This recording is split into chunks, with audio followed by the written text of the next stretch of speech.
Olá pessoal, tudo bem com vocês? Estou de volta, professor Emerson, para trabalhar língua portuguesa com vocês da primeira série.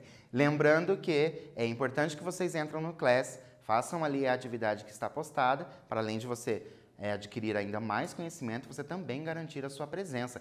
Tanto o conhecimento como a presença são importantíssimos aí, já que nós estamos nesse final de ano. Mas se você não tem acesso ao Class, está assistindo as nossas aulas pelo YouTube ou pela TV, não precisa se preocupar. Entre em contato com a sua escola e veja o que a escola está disponibilizando de atividade para você fazer. Então, você vai até a escola, pega essas atividades, volta e entrega as atividades feitas, ok? Vamos, então, para os nossos objetivos de hoje.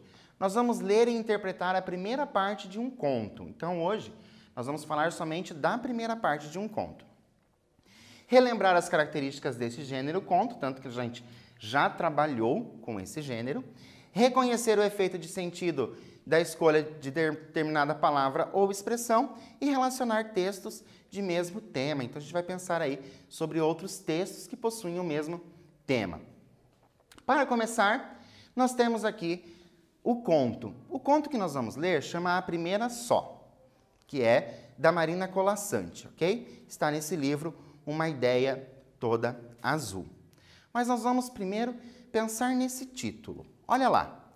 No título do conto, A Primeira Só, o termo primeira é. Então, a gente vai pensar somente na palavra primeira. Um numeral, um advérbio ou um adjetivo. Então, você lendo ali, A Primeira Só. O que vem na sua cabeça? Palavra primeira. É um numeral? É um advérbio? Ou é um adjetivo? Neste caso, ele vai assumir a função de adjetivo, certo? É um adjetivo ali dessa só, né? Dessa pessoa só. Continuando, nós temos a nossa primeira atividade, que é, pelo título A Primeira Só, então a gente já sabe, né, que se trata de um adjetivo, e só pelo título e a capa, então verifiquem bem a capa, tentem observar todos os detalhes, as cores que essa capa possui. Quais hipóteses podemos levantar a respeito do conto que será lido? Pelo título e pela capa, lembrando que é um conto e ele está nesse livro chamado Uma Ideia Toda Azul, certo? É um conto que está lá dentro. Então, pelo título, A Primeira Só, e a capa deste livro, o que você imagina que esse conto trata? Do que será que ele vai falar? Vou dar um tempinho para você pensar e escrever aí no seu caderno e eu já volto.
Então, conseguiram levantar aí algumas hipóteses? Vamos dar uma olhada nesta capa? O que eu tenho nessa capa? Eu tenho uma pessoa sentada, uma mulher aparentemente sentada, com um pássaro na mão, uma árvore.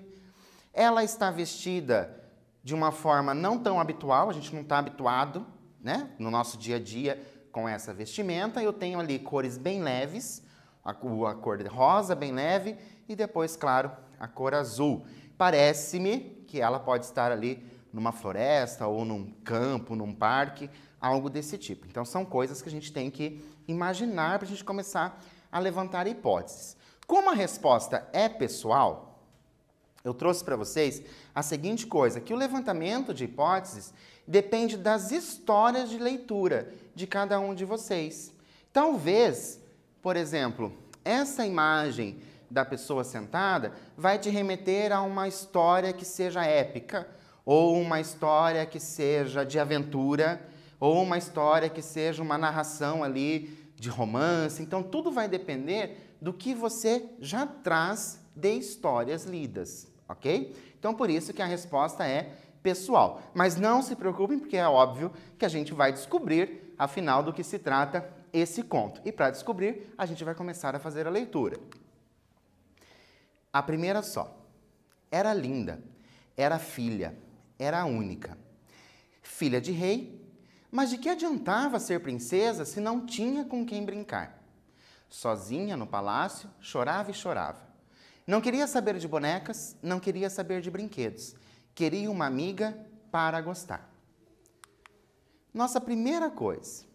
De acordo com os seus conhecimentos, né? Lembra? Histórias de leitura. E agora? De acordo com os seus conhecimentos, de que gênero, né? Qual é o gênero que esse texto pertence?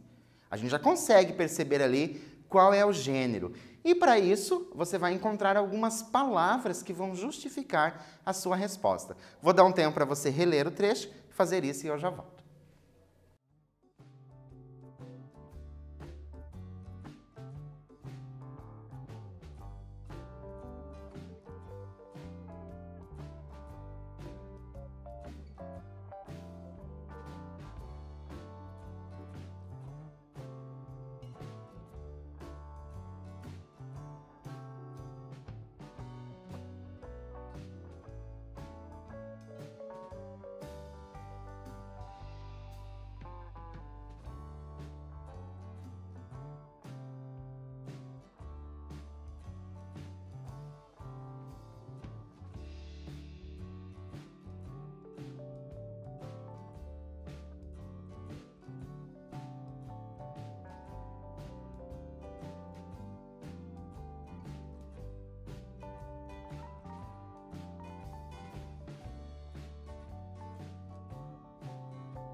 Então, conseguiram pensar aí num gênero? Tenho certeza que todos vocês já viram esse gênero em algum momento da vida escolar de vocês, principalmente quando vocês são menores, mas também a gente acaba trazendo esses gêneros quando vocês vão crescendo ali na adolescência, trabalha com uma outra visão ali, uma visão já mais jovial para aquele texto. Claro que o gênero é conto de fadas. Como é que eu sei que é conto de fadas? Então, vamos a algumas características comuns do conto de fadas. Pensem aí naqueles que vocês conhecem. O que eu tenho? Eu tenho uma princesa. E ali, já no início do texto, diz que é filha de rei. Filha de rei, logo vai ser uma princesa. Depois, eu tenho, ó, sozinha. Onde que ela está sozinha?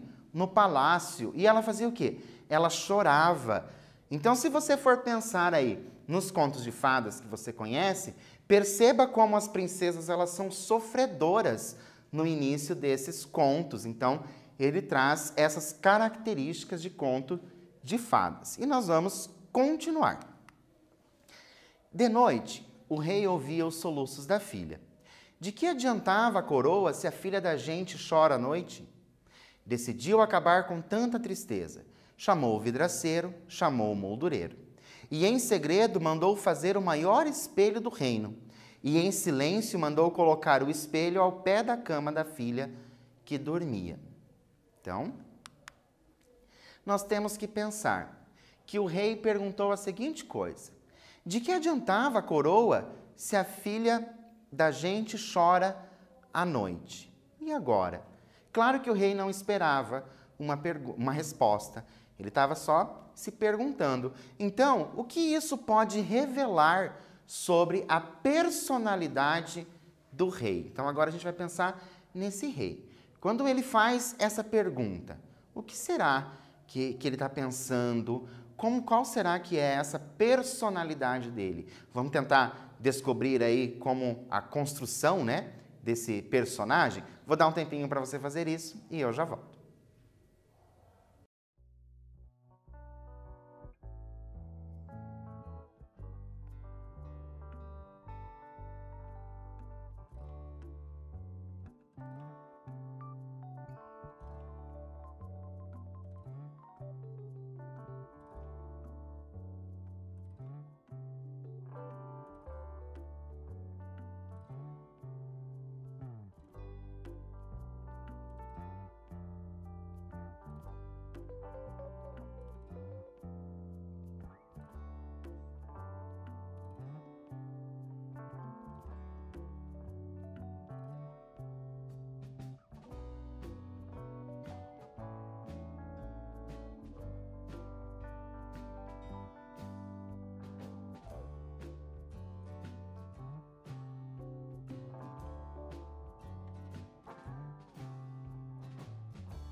Então, conseguiram construir uma ideia de personalidade aí para este rei? Coloquei, obviamente, para vocês que se trata de uma resposta pessoal. Lembrando, tudo vai depender daquilo que você traz de leituras anteriores. Então, daquilo que você conhece. Então, se você conhece algumas aventuras em que o rei é uma pessoa muito boa, possivelmente você colocou ali que é porque ele está preocupado com a princesa, então por isso que ele pensou sobre isso. Agora, se você já traz uma leitura que gira ali em torno de alguns conflitos entre rei e princesa, talvez o medo do rei perder a coroa, então você já poderia pensar que valia muito mais a pena o rei tirar a coroa da princesa e assim por diante. Então a gente vai construindo essas personalidades das personagens de acordo com aquilo que a gente conhece, de acordo com aquilo que a gente traz de leitura. Por isso que quanto mais a gente lê, mais fácil vai ficando para a gente construir as personagens das histórias. E continuando. Quando a princesa acordou, já não estava sozinha. Uma menina linda e única olhava para ela, os cabelos ainda desfeitos do sono. Rápido saltaram as duas da cama. Rápido chegaram perto e ficaram se encontrando. Uma sorriu e deu bom dia. A outra deu bom dia, sorrindo. Engraçado, pensou uma. A outra é canhota. E riram as duas. Então, lembrando que o rei presenteou, né, a princesa com um espelho e deixou ali aos pés da cama. E agora? Eu tenho essa fala. Engraçado, pensou uma. A outra é canhota. De acordo com o texto lido, o que justifica a outra ser canhota? Por que essa outra pessoa é canhota? E qual hipótese podemos levantar a respeito da nova amiga? Então, nós vamos ter que pensar sobre tudo. Sobre o presente do rei, né? O fato de a amiga ser canhota e o que ela ser canhota pode significar ali para a leitura do nosso texto. Eu vou dar um tempo para você fazer isso e eu já volto.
E então, conseguiram pensar aí a respeito, fizeram uma análise sobre essa questão do espelho, já se olharam no espelho, obviamente, então vocês sabem mais ou menos como é que funciona.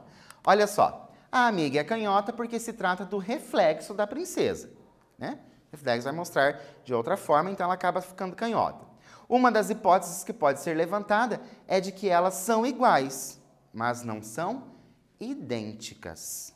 Então, é a primeira pista ali que nós temos dessa amiga. Ela se vê no espelho, mas ela observa que a outra é canhota. Então, elas são iguais, mas elas não são idênticas. Continuando, riram muito depois, felizes juntas, felizes iguais. A brincadeira de uma era a graça da outra. O salto de uma era o pulo da outra. E quando uma estava cansada, a outra dormia. O rei, encantado com tanta alegria, mandou fazer brinquedos novos, que entregou à filha numa cesta. Bichos, bonecas, casinhas e uma bola de ouro. A bola no fundo da cesta. Porém, tão brilhante que foi o primeiro presente que escolheram. Então, no meio de todos aqueles presentes, escolheram o quê? A bola, porque ela era brilhante. Nós vamos reler mais um trecho e vamos responder. Podemos inferir que a autora faz uso de uma linguagem emotiva? Por quê? Então, assim, lembra que na aula passada a gente rapidamente falou sobre as linguagens? Linguagem poética, linguagem emotiva. E nesse texto, será que eu consigo dizer que a autora fez uso dessa linguagem emotiva? E você vai me dizer por quê. Vou dar um tempinho para você responder essa questão e eu já volto.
Então, conseguiram perceber aí uma certa emoção nessa linguagem? Vamos dar uma lida novamente? Olha só, riram muito depois.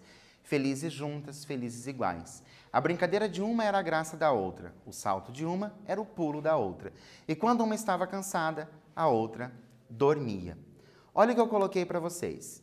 Podemos compreender que a linguagem emotiva se dá por algumas repetições. Olha só, felizes, depois diz felizes novamente, porque a linguagem emotiva ela vai trabalhar bastante com essa questão dos adjetivos. Lembram lá do nosso primeiro quiz, quando a gente já falou sobre os adjetivos? Então, a linguagem emotiva vai trabalhar bastante com essa questão dos adjetivos. E essa repetição acaba trazendo ali uma certa emoção para a leitura. E quando uma estava cansada, a outra dormia. Então, enquanto uma fazia uma coisa, a outra fazia outra coisa. Por quê? Porque a linguagem emotiva ela tem muito a ver com o eu, com a pessoa em si, né? Com o locutor. Nesse caso, como a gente tem uma narração ali, nós vamos pensar nessa nossa personagem principal, que é essa princesa, certo? Então, tudo acaba girando ali em torno dela. E nós vamos continuar. Rolaram com ela no tapete, lançaram na cama, atiraram para o alto. Mas quando a princesa resolveu jogar nas mãos da amiga, a bola estilhaçou o jogo e a amizade. Uma moldura vazia, cacos de espelho no chão. A tristeza pesou nos olhos da única filha do rei. Abaixou a cabeça para chorar. A lágrima inchou, já ia cair, quando a princesa viu o rosto que tanto amava. Não um só rosto de amiga, mas tantos rostos de tantas amigas, não na lágrima que logo caiu, mas nos cacos que cobriam o chão. Nós vamos reler um trecho e pensar. Localize as expressões, palavras, né, que fazem do trecho ser poético. Agora a gente já vai falar de uma linguagem poética. Lembram de poemas? Letras de música, que a gente já trabalhou em aulas anteriores? O que fazia esse texto ser poético? Tente localizar no texto essas palavras que trazem ali uma linguagem, né, poética para esse trecho e eu já volto.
Então, conseguiram localizar palavras ou expressões para trazer ali uma certa dose de poesia para o conto? Olha só, o uso das metáforas faz uma referência aos textos poéticos.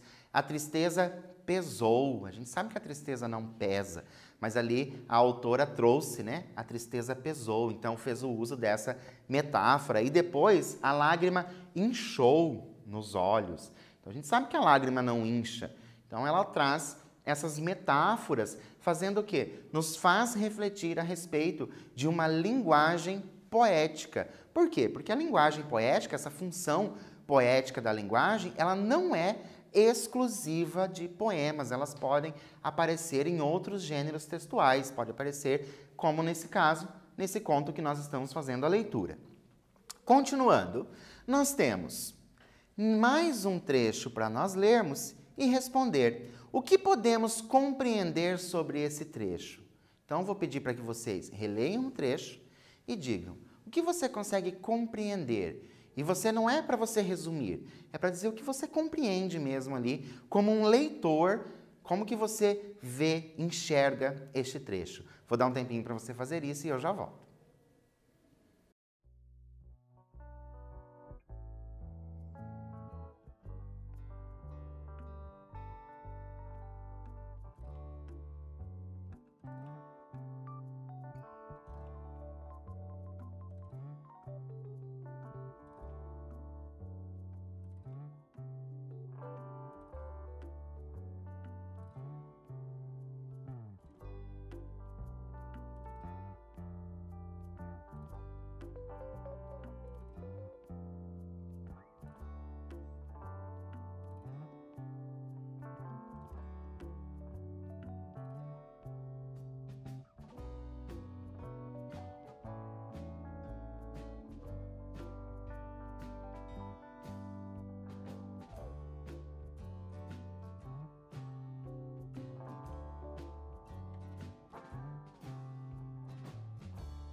E então, conseguiram colocar aí no caderno o que vocês compreendem pelo texto? Eu gosto muito de fazer leitura de texto e sempre pensar o que eu estou entendendo. E nem sempre aquilo que eu entendo pode ser aquilo que o meu colega entende, mas é gostoso a gente ir pensando, levantando possibilidades desta compreensão. Então vamos fazer a leitura. Mas quando a princesa resolveu jogá-la nas mãos da amiga, a bola estilhaçou o jogo e a amizade. Uma moldura vazia, cacos de espelho no chão, a tristeza pesou nos olhos da única filha do rei. Abaixou a cabeça para chorar. A lágrima inchou, já ia cair, quando a princesa viu o rosto que tanto amava. Não um só rosto de amiga, mas tantos rostos de tantas amigas. Então, o que será que está acontecendo ali? Que mensagem eu trago pensando? Porque eu vou pensar com emoção, eu vou pensar ali no poema, eu vou pensar nessa situação de linguagem poética, de uma função poética, de função emotiva. Olha o que eu trouxe para vocês. Podemos entender que após a tristeza, por quê? Porque ela tem a tristeza. A garota percebeu outros apoios. Olha que interessante como isso é mostrado ali no texto. A princesa está triste, porque ela perdeu uma amiga. Mas, ao mesmo tempo, né, logo depois dessa tristeza, ela percebeu o quê? Que existiam outras amigas. Então, outras pessoas podiam tirar esta tristeza dela.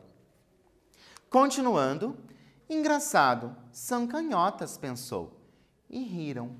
Então, claro que aqui, né, o nosso conto vai continuar, eu vou continuar esse conto com vocês na próxima aula, mas e agora? Nós temos de novo mais amigas, né, e essas amigas também são canhotas. Lembram aquilo que nós respondemos em uma das questões?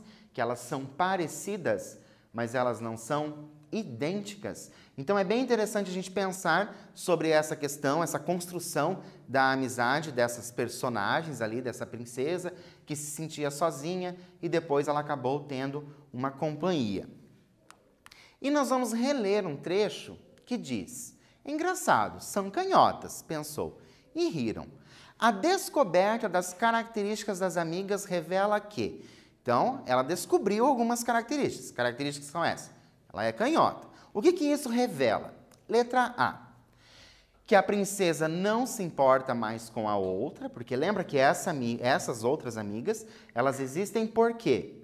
Porque o espelho quebrou, certo? Então, estilhaçou ali, fez vários espelhos e várias amigas.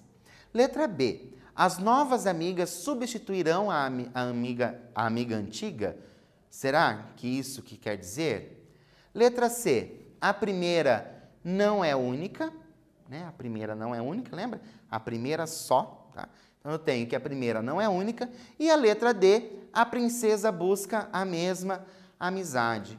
E então, o que será? Por aquilo que nós lemos e somente por esse trechinho, o que a gente pode pensar a respeito? Nós vamos pensar que a princesa busca a mesma amizade. Né? Qual é a primeira característica que ela vê? Que as amigas são canhotas. Isso remete àquela primeira amiga que ela teve, certo? Então, ela busca essa mesma amizade, ela está nessa busca da amizade.